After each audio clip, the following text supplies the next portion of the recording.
Dahil ka may uhulog dito ha.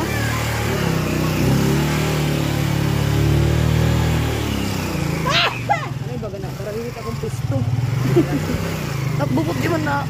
Tatadong. Para hilit ko nada. Nandito na tayo sa katotohanan. Sobraningan he. Oo. Guys, ito yung barangay Bagakay. Bagakay po. Bagakay dako. Salamat ng marami guys. At sementado na siya.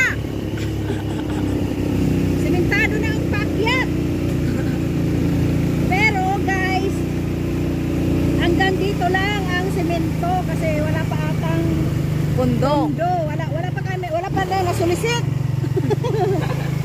Magsusulisit sana kami. Ito na guys, ito na. Maalon na dito, maalon. Diyos ko. Guys, Ate, pagkanto mo po, sa temo rin may nanapisa. Ano? Matanggal ng kuwan. Aliskin. oo. Ano ba't nga rin ito? Nalupakan na.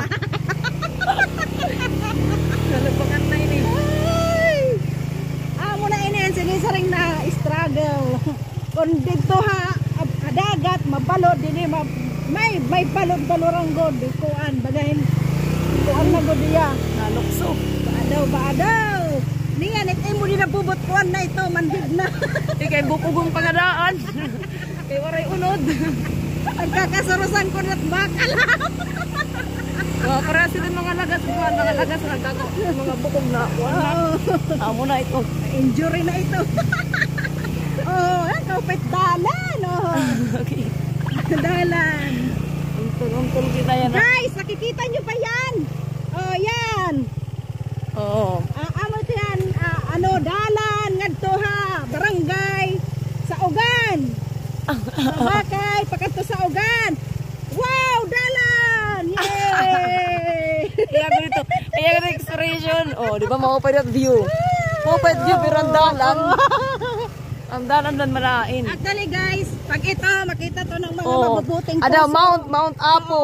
Oh, didig ba ito? At maganda yung paligid niyan, maganda yung paligid. Oo, kung ito maano na talaga siya, masiminto guys. Alam niyo na kung sino yung mga mabubuting puso diyan, mga vlogger, sana ma-discover niyo to kasi marami talagang dadaan na maka-benefits dito. Matutuwa, nako. Kung kayo kumandidato dito, baka mamaya boto na kayo. Kasi yung mga nanganak dito natin na travel, yung mga buntis, sa mga nganak. Papay, magpapakaanak na lang ito. Nanganak na dito. Dire pa na